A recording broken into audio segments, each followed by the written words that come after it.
What is up, you guys? Welcome to my YouTube channel. If you're new here, my name's Mackenzie. If you're not new, thank you for coming back. So today's video, we're finally doing it. We're making another glass on glass mosaic, but we're going to encase it in epoxy instead. As you can see, I've already got it done. And I just gotta say, I absolutely love how it turned out. So yeah, I'm not gonna drag this intro out too much longer. If you guys celebrate Thanksgiving, I hope you guys had a fantastic one. But today's video, glass on glass mosaic encased in epoxy. So if that sounds like something you're into, let's get started. Okay, so here is the simple design and frame that we are going to be working with. If you guys saw my last glass on glass mosaic, you will recognize this frame. So this was one of the two options for that last glass on glass, and we're going to use it this time. Last time I sealed this glass onto the frame itself, and I didn't glue this part down, but I did that this time. So the glass has been already glued to the back of the frame, and I also completely sealed the outside edge and glued this wooden part in place as well. So because the glass was already secured, I wanted to completely seal the edges and glue in that frame because we are going to be using an epoxy as our grout this time. So epoxy will leak through any little crack, crevice, or hole that it can get through. So I wanted to make sure our edges were completely sealed off, so when we pour the epoxy on top of it, it's not going to be dumping through the bottom through those cracks. So everything is sealed off and ready to go. And this is the design we're going to be working with. Like I said, I wanted to go with something very simple, and we're going to use the same background we used as my very last glass on glass mosaic. So this is a clear ripple iridescent glass. Last time, one of the problems that I ran into using that ripple glass was the bubbling underneath it. But by the time it was finished, I didn't mind, but those bubbles would have become a problem with using a normal grout. Since we're not using a normal grout this time, one, I don't have to worry about bubbling underneath this textured glass, and two, I don't have to worry about what type of glue I'm using because we're going to be using an epoxy. So it shouldn't re-wet the glue like a moistened grout would. I hate that word, sorry for saying it. So you don't have to worry about what type of glue we're using. We don't have to worry about bubbling because it's all going to be a clear, most likely bubbly background in the end anyway. We're going to try to get rid of as most bubbles as we can,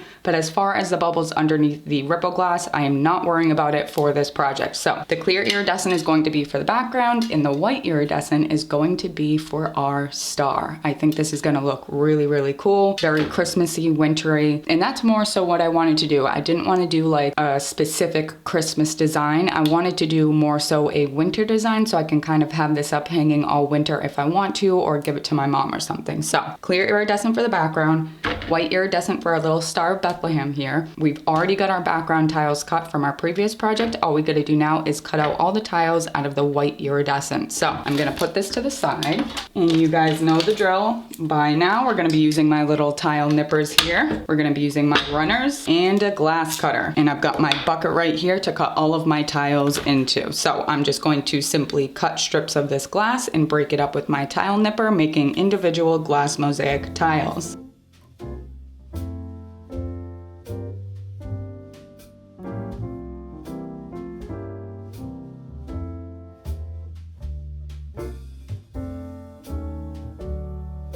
Okay, so we've got all of our tiles broken up and ready to go, and per usual, we are going to start in the center of our mosaic and work our way out. So, as you guys heard me mention earlier, I am just going to be using my classic mosaic, even though we're doing a glass on glass, but again, I'm only doing this because I'm not going to be using a traditional grout. I'm going to be using an epoxy. If you are going to be using a traditional grout, something like Weld and Bond isn't really the best option, just because it can re-wet once you put the grout in place. I'm using Weld and Bond for this project, so I'm just going to pour some of it out onto my little paint palette right here and get going. Like I said, I'm just going to start in the center with the white pieces, again using my little Cricut tool because this helps just pick up the pieces and put them down so much easier, and just laying a little bit of glue at a time. So I'm going to go in and probably lay the glue for this point and then lay all the tiles, then put the glue on this point and lay on the tiles, and do that for the entire thing. So I'm only going to put a little bit of glue out at a time just because it does dry fairly quickly, and that's it. We're just going to start laying these tiles down.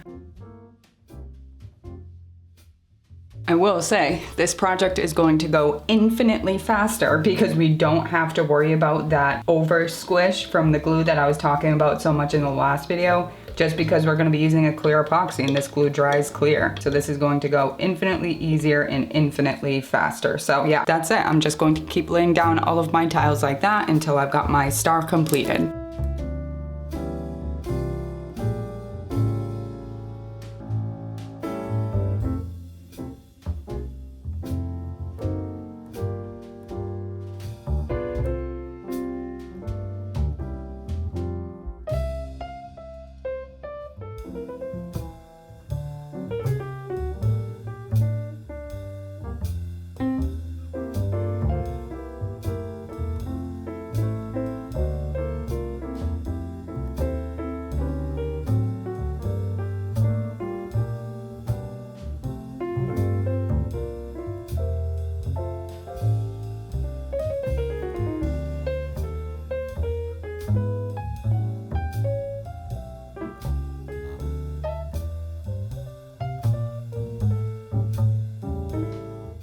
Okay, guys, just laid down the last tile. It is only 7:56 at night, and I believe I started this around 2 o'clock. So this is only 6 hours. That is a drastic difference compared to the first glass on glass mosaic I did, because I was having to be so incredibly careful with the glue ratio.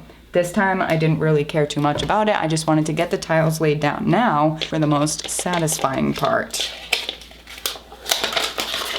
Oh yes. I cannot wait for the glue to dry and to see what this thing is actually going to look like. You can see the more clear glass up in this corner, but it is gonna look so cool. I am so friggin' excited knowing that I'm going to epoxy this one, and let's just talk about that for a minute. So in my last video, or excuse me, in my last glass on glass mosaic video, a lot of people were commenting that I definitely could have just epoxied it and that you guys wouldn't have cared, or people giving suggestions. And the thing is, when I make a specific video and I have a specific project in mind, I have to finish it that way. So the reason I did this glass on glass mosaic thing in the first place is because so many people were asking about glass on glass mosaics, or if I would do one. So to me, it felt like a cop-out trying to not finish the piece and give you guys all of the information and tips that come with making a glass on glass mosaic, and the differences between that and a normal mosaic, because you cannot use the same grout, you can't use the same glue. So I just wanted to finish out the video for the sake of getting all that information out there. Now, again, I will say I definitely did not like it after I grouted it, and I do wish that I was able to epoxy it, but lesson learned, we're doing it again. So I'm so excited knowing that I'm going to be able to epoxy this one. But just like last time, because I used this ripple glass again, I have a feeling it is going to take quite some time for this glue to dry. So before I go to bed and put this project away for the night, I am going to take out my heat gun and just heat it up a little bit to kind of quicken up the process of that glue drying. Yeah, I'm just gonna grab my heat gun, heat it up a little bit, and then I will see you guys in the morning.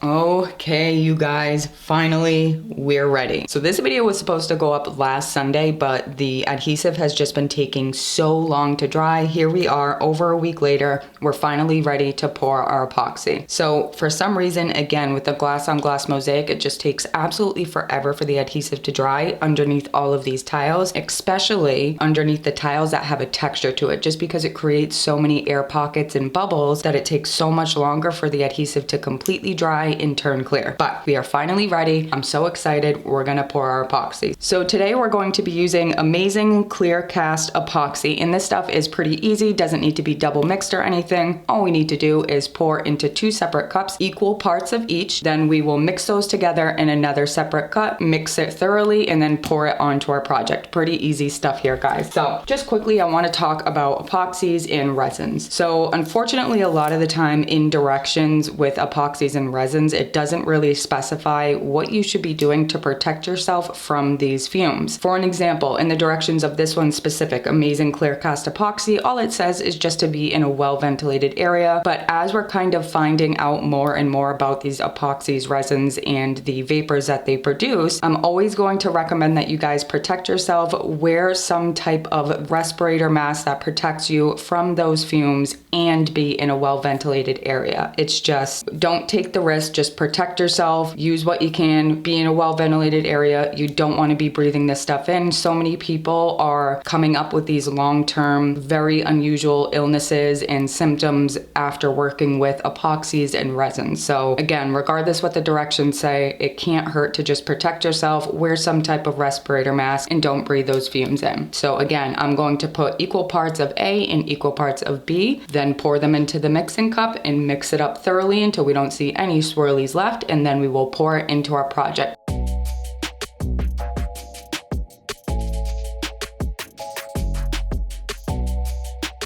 All right, so it's looking like my table is a little bit uneven. It is a little bit lower on this side, so I am going to start propping this side of the project up with just some of these little wooden sticks. So this particular resin or epoxy has a 30 to 40 minute work time, but again guys, just always read the directions and follow them for whatever product you are using. So again, this has a 30 to 40 minute work time, which means I have 30-40 minutes to make sure all of the bubbles that I want out of the project are risen to the surface and popped whatever way you want to pop them. So some people use a straw and blow hot air onto them. Some people use a heat gun. Some people use a lighter. I prefer a torch or a lighter. It just seems to work a lot quicker and better for me, but you guys can use any method you want to pop all of these bubbles. We're just gonna kind of tap this project, encourage these bubbles to come to the surface and pop them as they come, pop the ones that won't pop on their own until we are done with that 30-40 minute work time. And that's it. All we've got to do after that is just let this thing cure.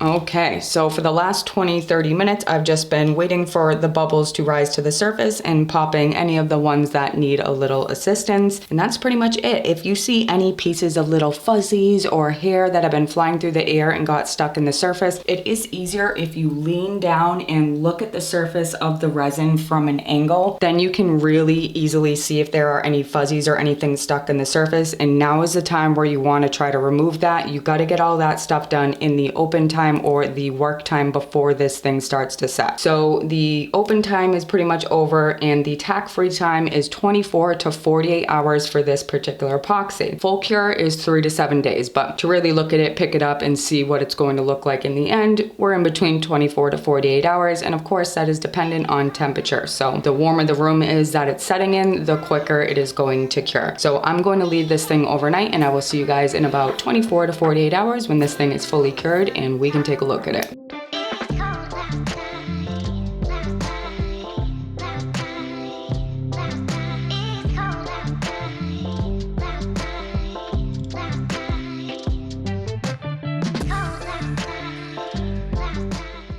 Okay, everybody, that is it. This is our finished glass on glass mosaic encased in epoxy, and if I can say so myself, I love it. I am so happy with how it turned out. It is so pretty and just, there's something so special about the way that epoxy makes clear iridescent glass almost completely disappear until you view it from that iridescent angle. It is so cool. I'm super excited, but I'm curious to know what you guys think of this project, if you guys like it as much as I do. It was just as I was picturing in my head, so I'm super thrilled. But yeah, I think that's gonna be it for today's video, guys. If you guys celebrate Thanksgiving, I hope you guys had a good one. As always, thank you so much for watching. Don't forget to subscribe, like this video if you did. Comment down below and let me know what do you want to see next, and I'll see you guys next time. Bye.